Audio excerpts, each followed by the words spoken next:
Good morning, Ayin Beis, volume 3. We're on page 1470.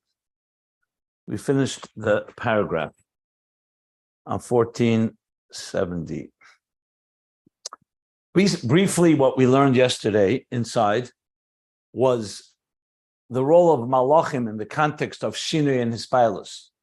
Being that the Malachim, the angels, are essentially God's ambassadors, ministers, agents, mailmen, postal clerks, processors, all of the above can definitely be defined as the different types of malachim.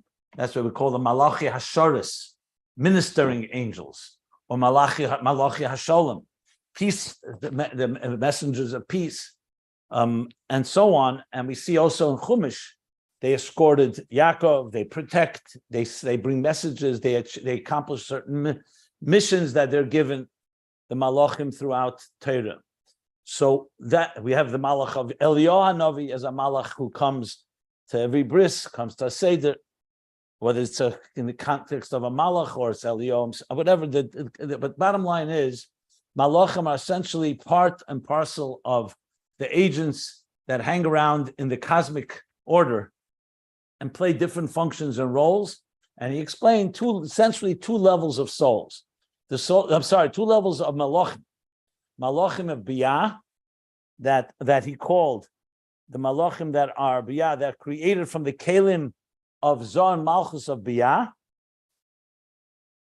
And he brings from the Ageres HaKedesh, yes, behem shinui v'hispailos, because they're engaged, they're involved in the managing and in the supervision and all. Well, not the we'll use supervision shortly, in the managing and the processing of what's going on in Seder Shtalshlus. So there's definitely an element of shinui and hispailos. But they're not removed. And so though they originate from Malchus, but they have that effect, like koyach, he compared it to koyach in contrast to oir, koyach, the kelim of Biy'a, shinui v'hispailos, and for sure the malachim. Then he spoke about a higher level malachim. That's mashma from the Maimer in Torah Erdana, the second Erdana, that the malachim called eyes of God and the ears of God. So here we're talking now malachim that are serving as God's ears, eyes and ears. You know, sometimes you find in a company, the boss will say, "I'm hiring you to be my eyes and ears. You know, I want you to be among the workers. I want you to come back and report to me." So the malachim that are called the eyes and the ears, it's mashme. It says nira shen malachim datzilis. So now we're talking about angels that are at a higher level, not in Biy'a, not Silas.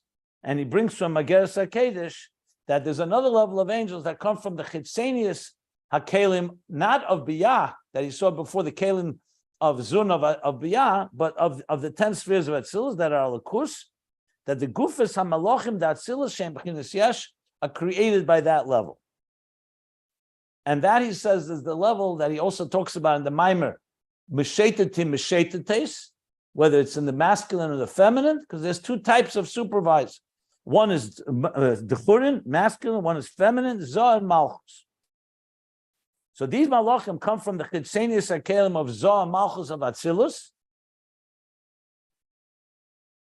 So he says, before they come down into Biy'a, they are, he says, they're very much part of the divine because they are so much part of the palace, like in the king's palace within Atzilus. So their role is primarily a divine one. They're not really on the front lines, so to speak, in Biy'a. However, but when through them comes the supervision through Malchus, because though the angels serve a role, at the end of the day, they're not the 10 spheres of Atzilus, and they're not neshamas. Like he says, neshamas don't go through change. Nafka neshamas, even when they come down below, their personality doesn't change, because they come from a much deeper, intimate yichud. But the malachim come from a yichud neshikin. The yichud is zivug neshikin, which is the kiss, is not as deep as the yichud gufni, which is like being literally intimately one. So therefore, they do go through change, and that's why yesh leimesh oznat b'chinas yesh, also mitzad der neshama, not just the goof of the malachim, but also the neshama. V'alkein shayich. That's why you could speak about their hashpah and their supervision. You could speak about shinui and hispilus also by these higher level of malachim. That's what we learned.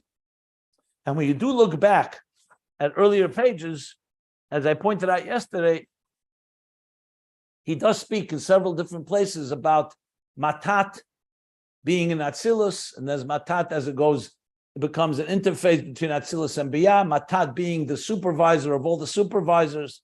So clearly is connected to ideas we learned earlier, where we were learning about Malachim's role, why we say Birchis Yetzer, or when he spoke about Echalti Yari Im Divshi, when he spoke about eating the honey and the honeycomb, or the sugar and the sugar cane, that was all about the Malachim that support the Neshamas. So definitely what we're learning now is connected to that, because they support the Neshamas, because you're dealing with Seder Shtalshlus. We're not talking about the Neshamas as they are in their root. We're talking about the Neshamas that need the processing and the flow and the effort and the support of the Malachim, like the digestive system, like we learned. So the different levels of Malachim are all relevant to that processing that allows us to get to Krishma. So here, since we're talking about Shema, and Shema and Baruch Shem leads to V'ahavtas Hashem Elokecha, to the love that also the animal soul should be transformed to be fuel, shemen, fuel, to fuel the divine fire and the divine love. And that is connected very much to the Malachim, because they help us get to the Shema. So Yetzer leads us, then we come to Shema and we can connect on that level. So all this, the Malachim are part of the process that allows us to refine the animal soul. If you may recall, when he asked the question a while back, why do we need that? The Malachim and the Neshamas themselves connect to the divine. That was at the bottom of page when he said, right here, at the bottom of page 1443. So he said, Yesh Lahavin, since through Krishma, the close and Shomas Yisrael connect b'shtaba b'gufet the Malka, so what do they need to receive aviyir of Malachim? In Kedushas Yetzer, Malachim are lower, they only come from Dibur, like we just said, it's a Zivug Nishikin, it's a lower level. So on top of 1444, he answered, because the Nefesh Habamis comes from the Ragli HaMarkava, the Dal Pnei Nesher, the Pnei Aryeh Pnei Nesher. So it's like helps soften and weaken the resistance of the animal soul, in addition to also giving strength to the divine soul to transform the animal soul. So it's very clear that the Malachim play a role in transforming the animal soul. And thus, when we're talking now here from the Maimer, which is based on the Maimer from the Alter Rebbe, Chanukah Maimer, HaMagbil L'Sheves, Mi Kashem Elokeinu Magbil L'Sheves, and the Mittler Rebbe's Maimer, where he's asked the question, how can the neshama affect the animal soul when the animal soul is antithetical to godliness? So one of the points is because the malachim help us achieve that, which help us get to the Shema.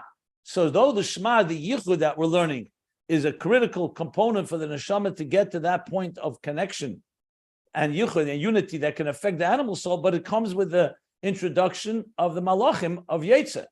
So understanding the malachim's role in the Shinui V'Hispilus is part of also affecting ultimately the animal soul. That is the ultimate goal of all this discussion here. So this is not some tangent or footnote. This is all part of that process. And when you look at the Mittler Rebbe's Maimer, he brings the Malachim in there, which is very interesting, because the Mittler Rebbe connects the Malachim to the Shema that help transform the animal soul. Yeah. Why could Malachim do something that the Neshamas cannot do? Why don't you go back to page 1443 and 1444? We asked that question explicitly, and he says, because the neshama shcheira ani, a neshama below is dark. The eye cannot see down below without light. Remember the example? The eye, even though the eye sees, but if it's a dark room, you need a siyua of light. The malachim provide that light. So essentially, in this world, the more help we can get, the more we should, because it's a challenging life, and the malachim play a role in helping provide us with light and direction and inspiration. Then when you hear about the malachim's inspiration and their fiery passions. Srofim emdim amale. And they say, Ayema came kvede, and all the Kodesh, all that we're saying is to help us get to Shema and inspire us. It's like when you see the ministers around the king, how excited they get about the king, it affects us. And the Neshama down below in a state of Shcheirani can use all the help it can get, and the Malachim play that role. And he explained that back there on page 1444. And I think as well, yeah. And we're in the Mitler Rebbe's Maimon, Mika Hashem Elokeinu, page 373, if you want to see where he explicitly speaks about the issue of the Malachim, 373 in that Maimon. Yeah. Okay. Good. So that finishes the paragraph on page 1470, the Malachim, and their role in this whole process. Anybody, any other questions? Okay. So now let's continue. Again, to repeat again what I said yesterday in the previous classes, all this that we're learning is the intricate details, like I spoke about, like an engineer that's dissecting the very anatomy and the dynamics of how the divine enters into existence and how they work with each other, because we're talking here about how do we get into the animal soul's kishkas and its insides to be able to transform it. Remember, the operative question was, since the animal soul is taikif hayeshes, the nega, hepech habitul legamri, eich yichel HaNeshomo lifel habitul benefesh habamitz. That was the question that he asked on page 1466. The question more or less asked in Torah and different language, as well as in the Mitler Rebbe's Maimer based on Torah.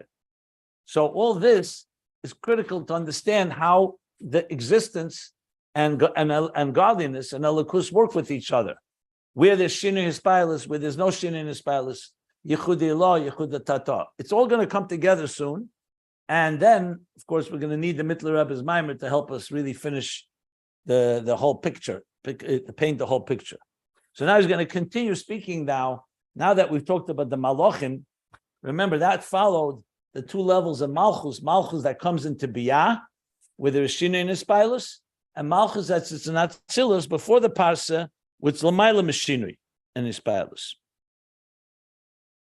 Okay, so we have how the divine is affected by our actions to the point that it says that sins, transgressions create a pagam. They wound, they evodim deshkinta, like you said, kamachad bebosar achai. Mechatuli. Yeah. That they affect, and then there's levels that are higher than the effect, with the example of the nefesh and the body, soul and the body, that the soul as it manifests in the body is affected by the experiences of the body, the pleasure and pain. And then there are levels that are higher than that. So now let's continue the new paragraph on page 1470. And the pages can be found at ayinbeis.com. Ach is a qualification. However, Malchus,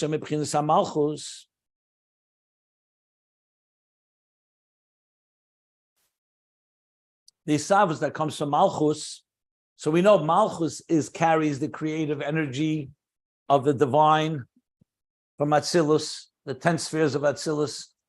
They channel through Malchus, and Malchus is like the creator. Koyach HaPoel Benifel is through Malchus. Like we learned.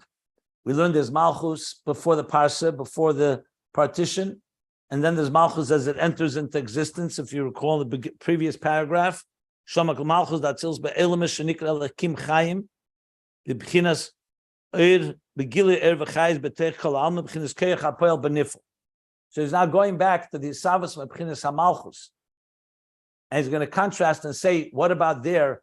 What impact? So he says, so back to the Ageres HaKedesh. So this Ageres HaKedesh has already been mentioned, I count at least 4 or 5 times. So clearly that Rebbe Rashab is also unpacking the Ageres HaKedesh that talks about the Shamas, it talks about the Malachim of Atzilus. So what does he say in the Ageres HaKedesh Sham Siman Chof It's the famous Ageres HaKedes that also talks about Metziusi Matzmusei and the Yesh, the one the Alter Rebbe wrote just a little while before his Istalkus. So he says, the Reishis HaYesh HaNivra, that what is the beginning, the Yesh HaNivra, when we say the very substance of creation? What is the beginning of that creation? What is its first, the first emergence of the Yesh HaNivra? Henakelim, the Yutzfiris, the Biy'a. Because the Yutzfiris of Atzilus is not a Yesh. It's Iyu v'chayu ichad, Iyu v'gamu ichad. It's divine attributes. So it is definitely defined. It's a defined structure, Atzilus. But it's a divine structure. You don't call it Yesh. Even the Malachim that he called Yesh is relative to the 10 spheres in Atzilus. They're called Yesh. But the real Yesh of existence begins in Biy'a. That's why it's called Biy'a, Biy'a. Biy'a, Yesh Ma'ayah. Atzilus is still called Hatzola. When a Netzal means it emanated from, it's imparted from. V'atzalti min haruach, I imparted, I took from the spirit, Moshe, and put it into this Canaan. But it's not Yesh Ma'ayah. Even though it's true, Atzilus compared to Kesed is called Ma'ayin Timotza. But that's relative. But Atzilus compared to Biy'a is Alakus. In Biy'a is the Reishis HaYesh HaNivra. And what are they? The Kalim? They're the Kalim of the 10 spheres of Biy'a. Those are the Kalim from which the angels, the Malachim of Biy'a, are created, if you remember. From the Kalim of Biy'a. The Gama Eris Nefesh Ruach. I need to explain. So you have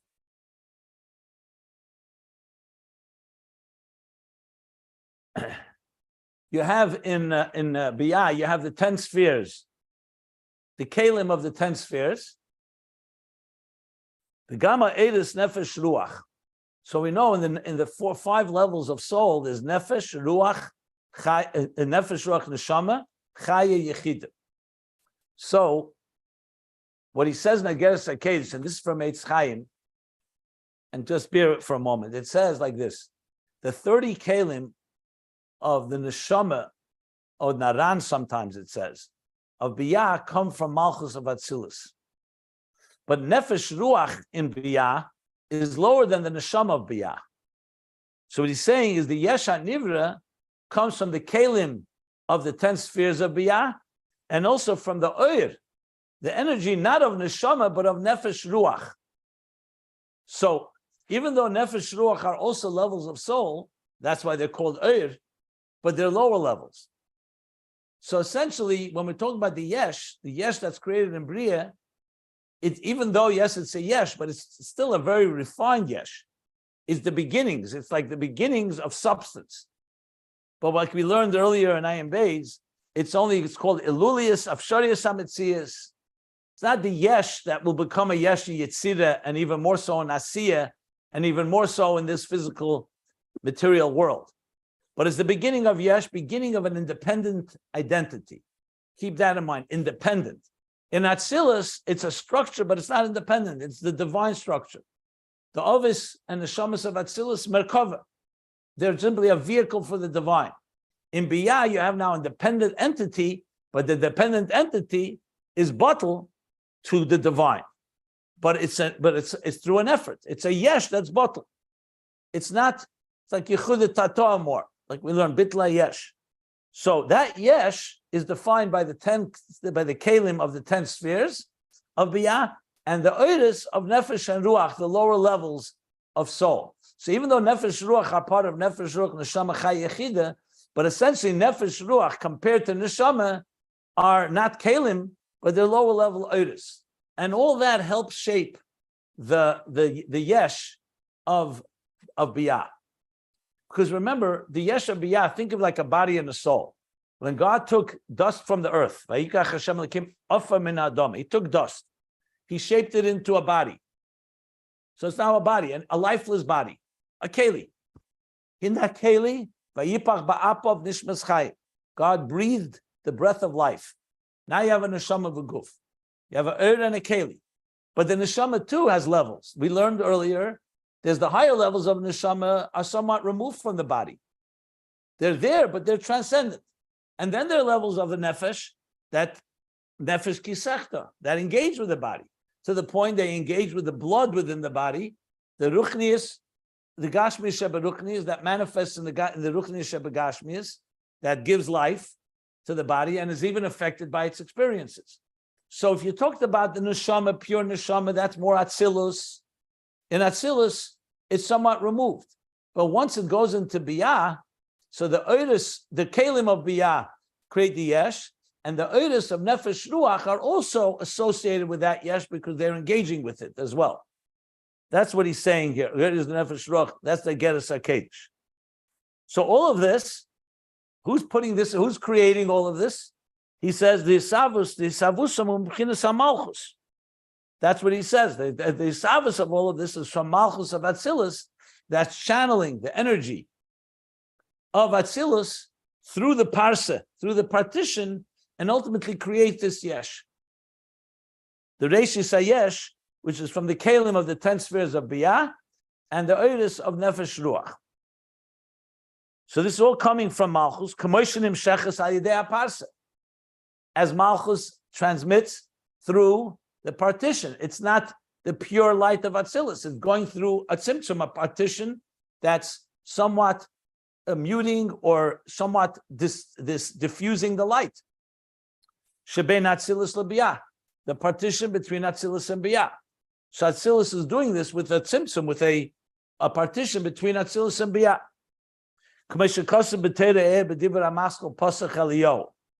Like he says in Teireh in the Maimer Pasach Eliyahu, which is interesting because Pasach Eliyahu and Erdana, the Maimer we referred to earlier, I think are the same Maimer. They just have two different names. I have to look it up. Let me look it up right here. I have it here. 1 second. So I'm interesting why he calls it now Pasach Eliyahu. Eira Teireh Vayera. Let me check it out a second.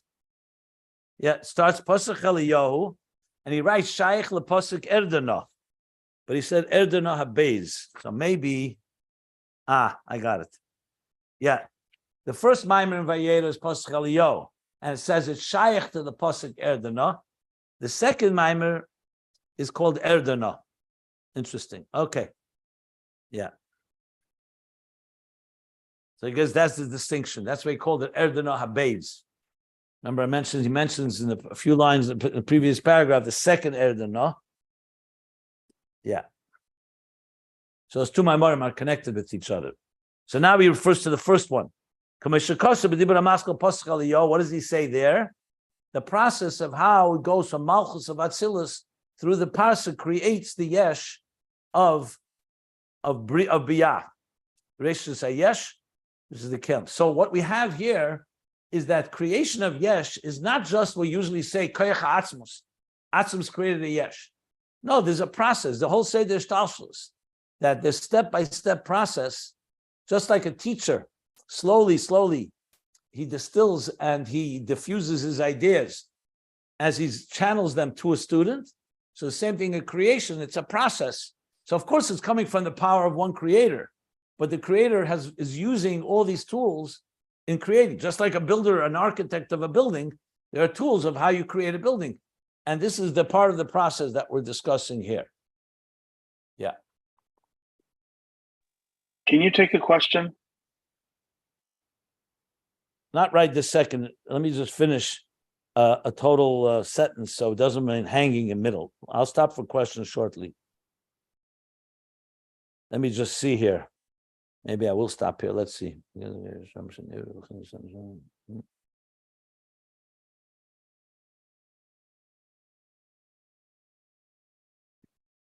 Okay. Well, we're middle of the topic. I'll stop if there's a question. If the question is answered on what we're going to learn afterwards, I'll refer that.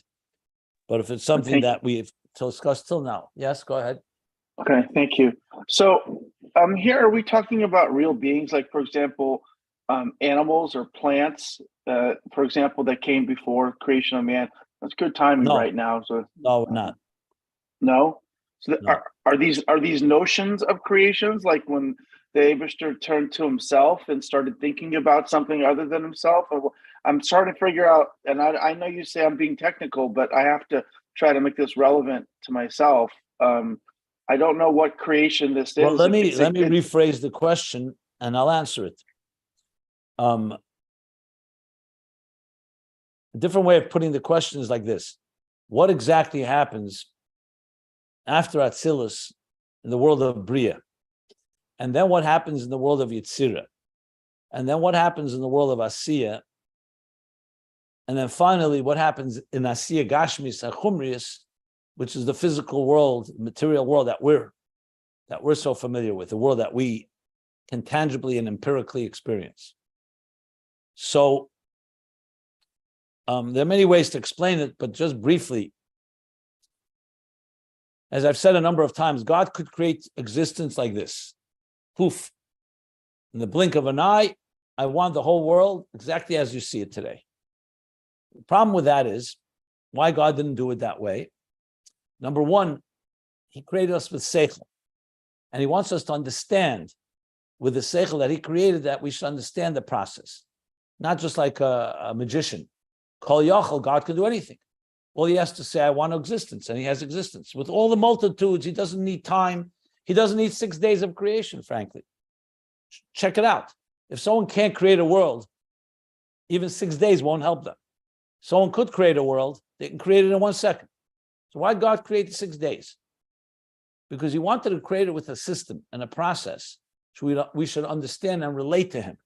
It's like an architect who can do whatever he wants, but he wants the recipients, or you could say his partners in creation, the human being, to understand how he did it. But not just for us to understand, so we should understand. For the second half of it, so we can retrace the steps in our avodah and reconnect. Because now we understand the process.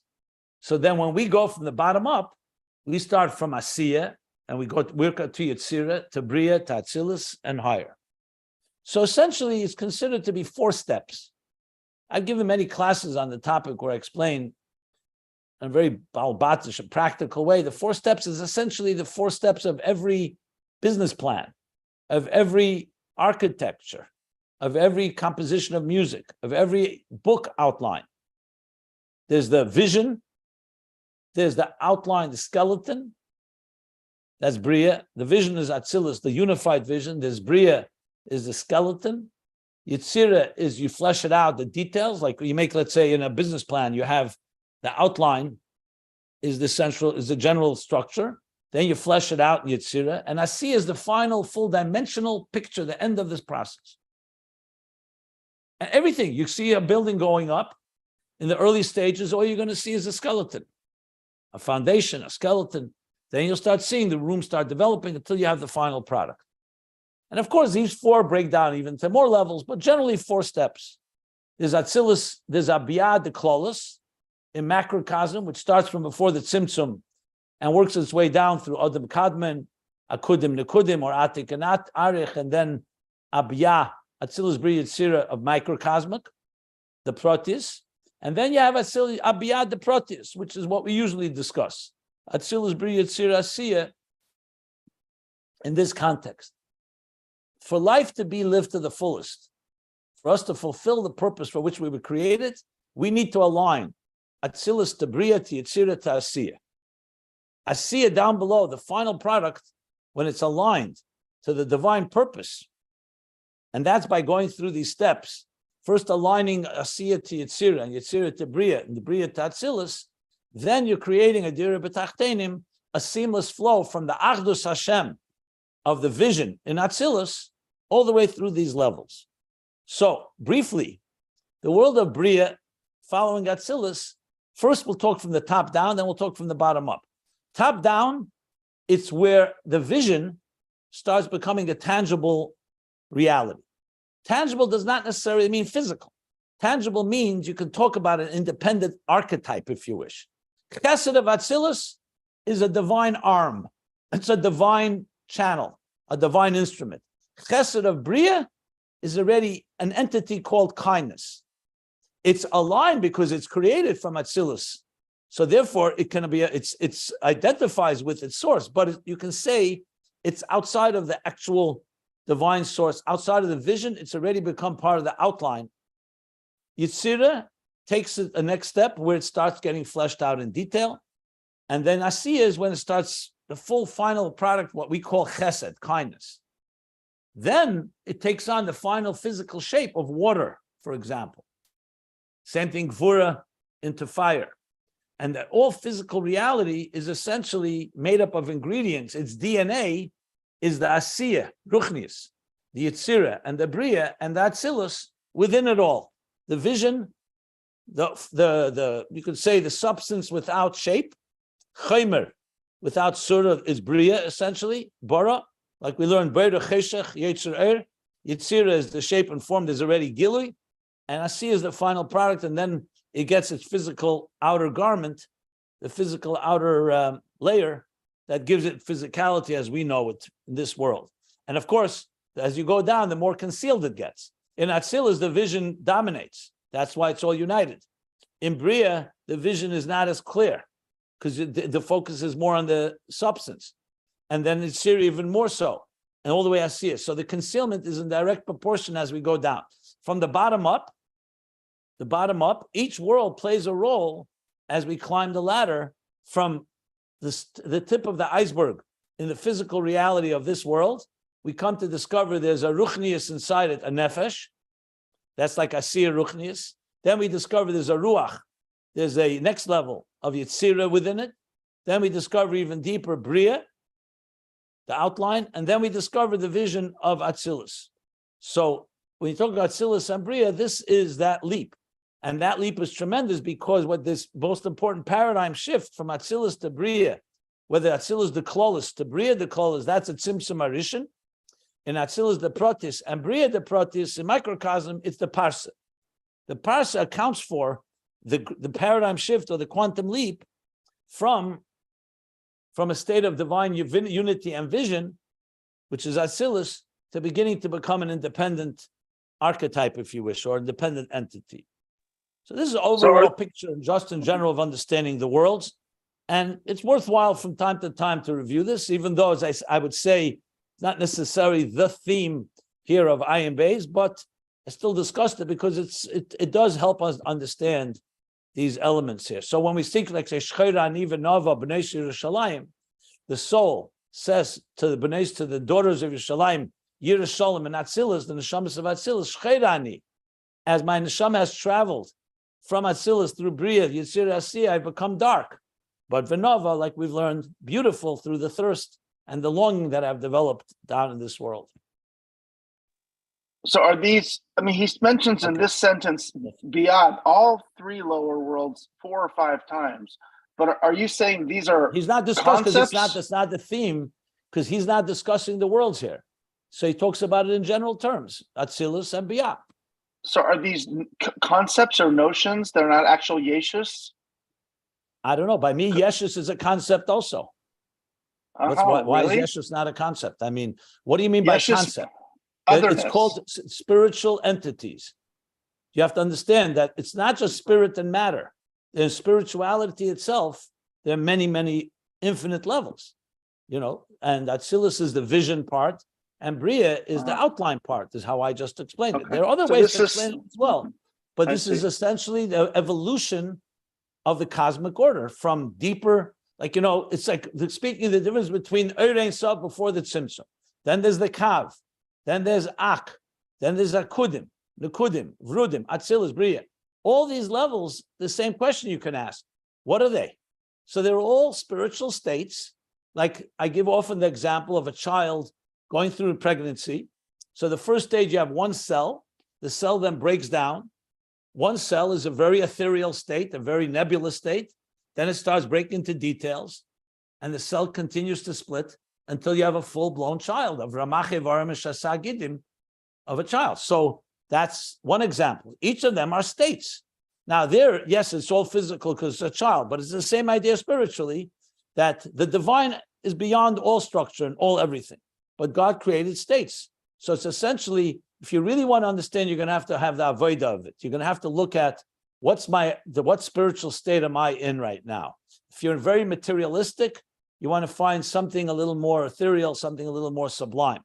Then as you move, it's all a matter of well you can identify, how many layers and levels can you identify in your life. Most people barely can get to Asiyah Ruchnius.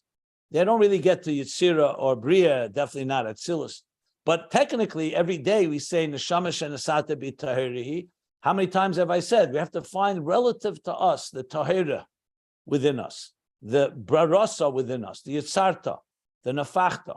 Generally speaking, you can say it's the difference between Machshava Dibra Maisa, thought, speech, and action. You can say it's the difference between when we are in a very deeply spiritual state and when we're more connected to material existence. You know, it's like understanding levels of our own, we'll call it our own spiritual states, and there's different ways to explain it. But so, if you really want to personalize it, you're going to have to find the avodah of each of these levels, and then find in your life where each level fits. That's where I think you may have sponsored it. I don't remember now, but I gave a whole talk about Atzilus, Biy'a, Yitzira, and Asiyah. Like what is the Kabbalah of the four worlds and how that applies to life. So that's where I discussed in detail how you find each of these worlds in our personal lives, how you personalize. Okay, so this is the creation of spiritual worlds. But I, at this point, if you don't mind, because too much. Okay, there's and it's I don't want to just allow. It's getting sidetracked. I understand. Please continue.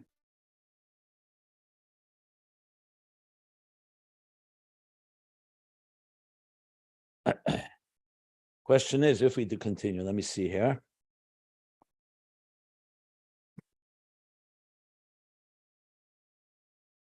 I'll be happy to take afterwards. We'll take some more questions about this if you want to discuss it. Fine. Okay, so he says like let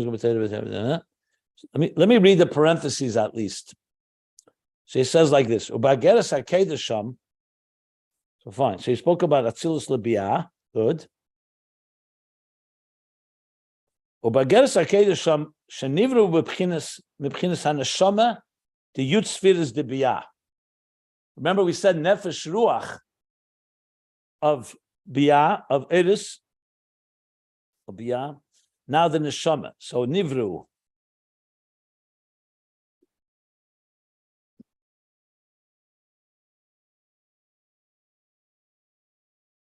So what he's doing here is like this. We just said that this Tchilas Hayesh, Reishis Hayesh HaNivra, the beginning of that substance of this independent archetype, I call it, or entity, is from the containers of the 10 spheres of Biy'a and the Nefesh and the Oiris of Nefesh Ruach. And the creation comes from Malchus through the Parsa, the partition.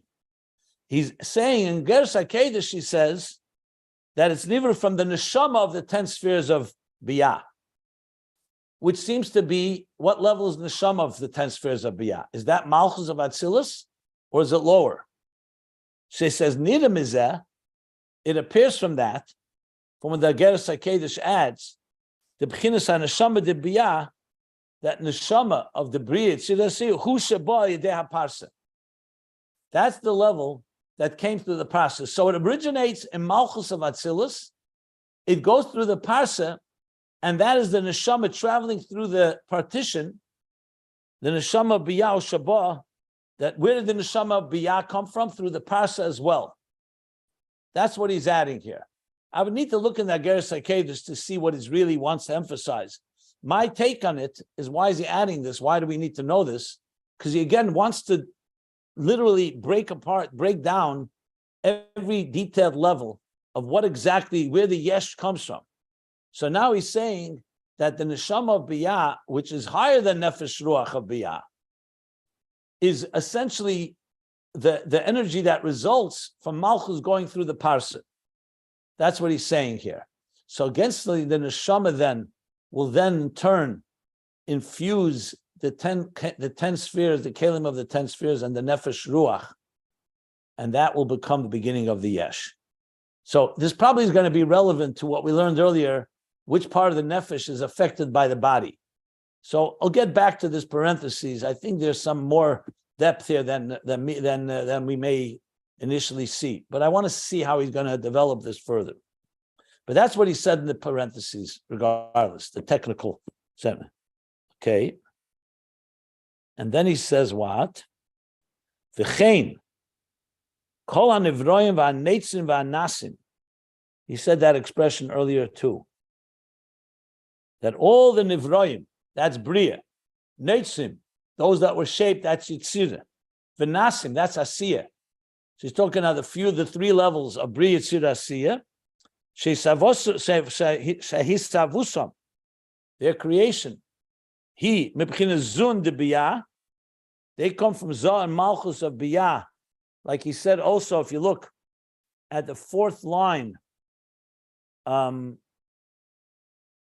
the top of the page, he brought that, the fifth line from Ageres HaKedesh, Zun de Biy'a, Harizali de Eira HaNeshomo shebehem. This all is happening through the Eira HaNeshomo within these entities, within the Nivroim, the Noitzim, and the Nasim, Mepchinas Malchus Atzilus. Exactly. That's coming from Malchus of Atzilus. So Malchus of Atzilus channels through the partition into the Neshama. Neshama then channels it all into the Zun, Zon Malchus of Biy'a, or the 10 spheres of Biy'a, the Kalim, and the Nefesh Ruach that gives substance to the Yesh of Biy'a Yitzira Asiya.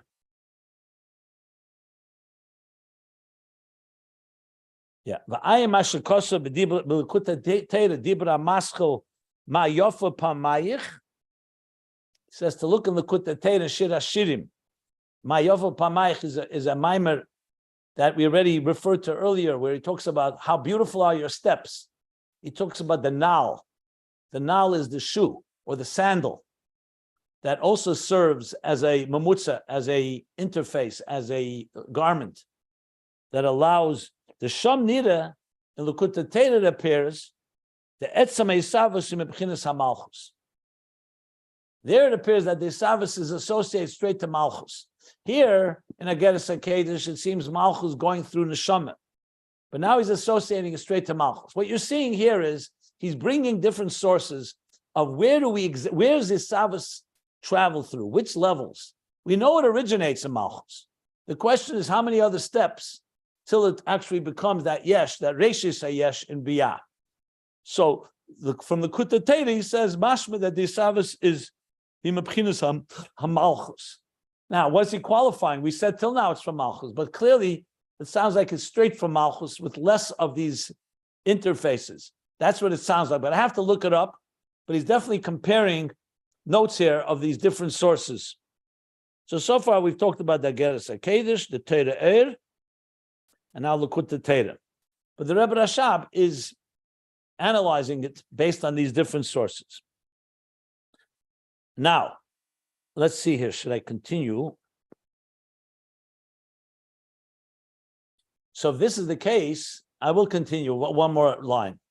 So then what's the role of Malachim? Before we said that Malachim are the processors. They channel the flow to make it commensurate to all of existence. We already have here a whole bunch of other forces at work. We have Malchus of Atzilus. We have the Parsa, partition. We have Neshama of Biy'a. We have Nefesh Ruach. We have the 10 spheres and their Kalim. We have Zun of the Yichud Zun, Zun of Biy'a. So what's the role of Malach?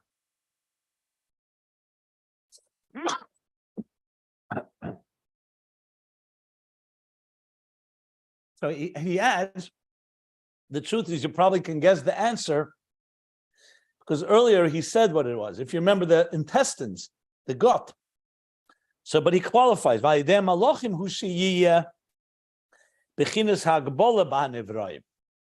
malachim are the ones that measure the flow.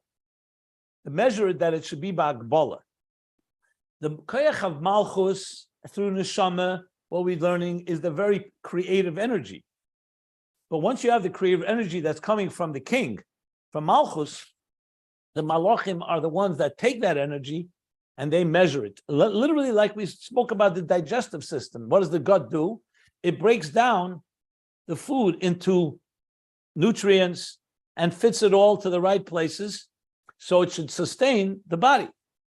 He doesn't use that example digestive here. He's talking malachim in general, but that's what he's saying. Hagbola.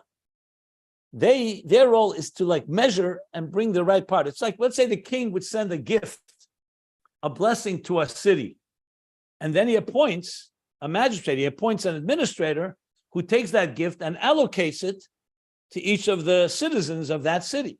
So you need someone to measure it, and someone to administrate, and someone to execute and facilitate the process. So that's what they do, b'chinas hagbola, and he brings a proof for that. Val derech shomer Razal, like the Razal say, Maimer Chazal, Maimer Razal, shehoyu hashamayim nimtochim v'heilchim, that when God created the heavens, they were nimtochim, they expanded, and they continued. Nimtochim, they spread out and continued to expand, because it was God's creative energy. So what happened? V'heilchim ad shegor b'hem HaKadosh Baruch Hu v'omer lahem dai, until God essentially imposed himself. Gar means he yelled at them. Gar could be got angry at them, but obviously it doesn't mean angry. It means that he used gevura and told them enough. So God extended his creative energy, which is an energy that can continue to expand, but then he wanted to create some type of limit and some parameters. So he said, Gar b'hem and amalem dai. Al derech that, that's the role of the malachim, to help impose the parameters of the flow that comes from Malchus through the Parsa, through HaNeshomo, and through all these levels we just described. Aval Savos, but the very creation, he mebchinas hamalchus, that comes from Malchus itself. So the malachim are not creators; they're distributors, they're processors. They're not creators. U'kamosh kosav va'ata machayes kulam. Va'ata, you create them all. You give them life. Dafka va'ata. Al tikra machaya ela mahava. Don't say machaya, which means to energize, but mahava, to create. Because machaya could be just to energize, which means it's already created, and you're infusing it with electricity, with chayas, with vitality. He says, don't call machaya mahava, the creator. Shekol hisavas anivroim v'achaya shalahem, that the entire creation and its energy and vitality, hu mebchinas hamalchus, is from the level of ata machaya, is from the level of malchus. And what does that mean? Vehein hatzirufe asius. These are the permutations, the combination of letters of the Asara Mamoris. God said, the Dvar Hashem Shemaim Nasu, Yehi Oyer, Yehi Rakia. So the Tzirufe Asi is the Dvar Hashem, and Dvar Hashem is the level of Malchus. Dibur is the level of Malchus. That is the different letters that God uses to create. Parsa, as they travel through the partition,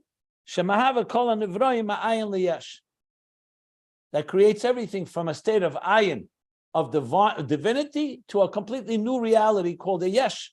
That's unlike, nothing commensurate between it, not like yesh v'yesh, but yesh ma'ayin.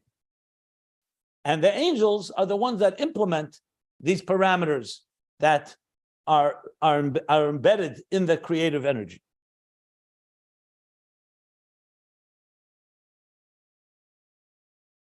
Now, the final statement here, I might as well just finish this thing. He says, "Va'ayim is barely ill," and look at what we've learned earlier. Being yesh ma'ayin v'koyach hapoil, that was back in the beginning of volume 2. Spoke about yesh ma'ayin and koyach and poil. Koyach and poil is a koyach that's commensurate to the purse, like taking a stone and throwing it. So the koyach is invested in the energy is invested in the product, in the object that you're creating. Yesh ma'ayin is not koyach and poil because they're not as commensurate to each other. The ha'pu'ulis, ha'protish, and his boyasham yashlem shadabchinis tzirufi esis hanal. So the specific pu'ulas that God created in existence that he discusses there earlier in the volume 2, the beginning of volume 2, he says, what are the differences between them? That's the tzirufi esis. The different ways the words are combined. Like the word even, stone, is aleph, beis, nun. The word mayim is mem, yud, mem. So each one has their particular letters that are combined. Those are the letters that carry the divine energy, and each of the letters breaks it down into different details. So now here's the final punchline.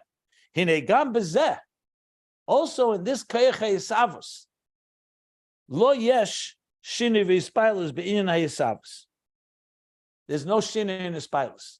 So the Malachim we spoke about, there is shini in Hispailas because they're involved in the actual measuring, but in the energy, the divine energy that's creating, not just divine energy that's higher than existence, even the energy that will be invested and goes from Malchus into the Parsa to into Biy'a, there's also no shini in Hispailas. Like he said before, in the Ha'ara, in the Oyer, not just in the Etzem, in the Oyer, there's also no shini in Hispailas, which means it's higher than the level of the nefesh that engages with the body, as he's going to explain going further now.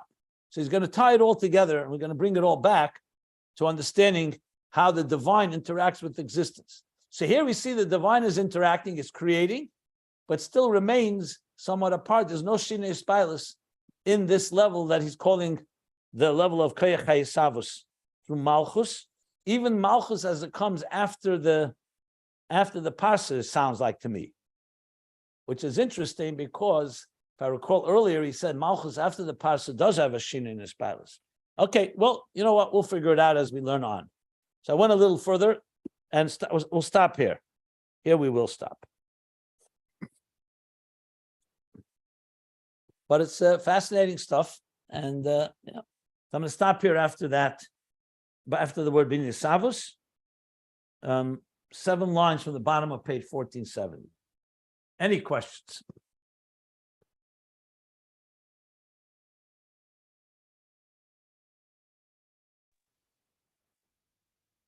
I don't want to take up time, but well, if no one else is going to ask a question, I'm going to ask.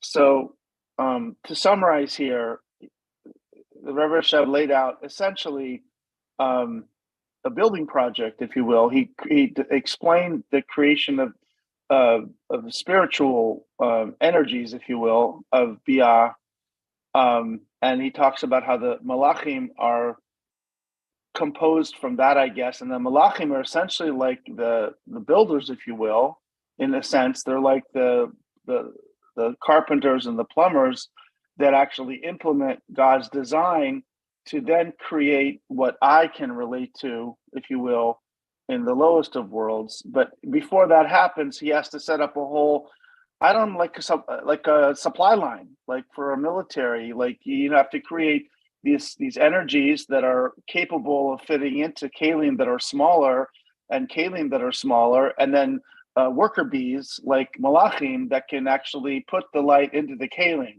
I know that's a very grub kind of statement, but is I that don't know about more... they put the light into the kalim because they doesn't say that. Okay. So I wouldn't necessarily jump there. All right, okay, I added that. But in general, fine, is that... But you're asking a question, or you're just summing up in your own words? I want to know if it's correct. The latter. Okay, well, correct. I mean, there's all these different. I mean, briefly, it's essentially divine. It's only one king and one creator.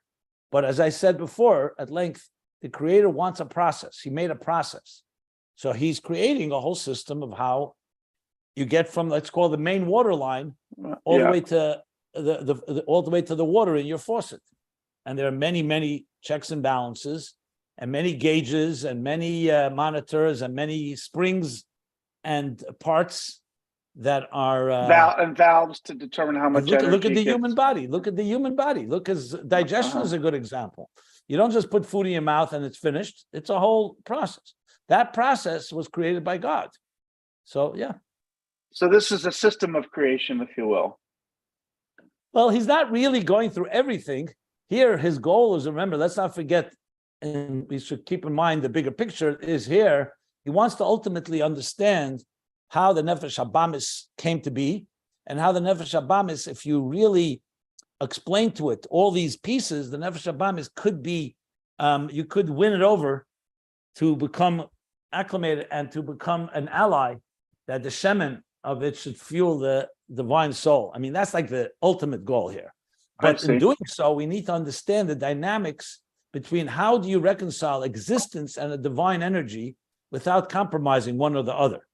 So all these are part of the interfaces that are the central theme of Ayin Beis as well.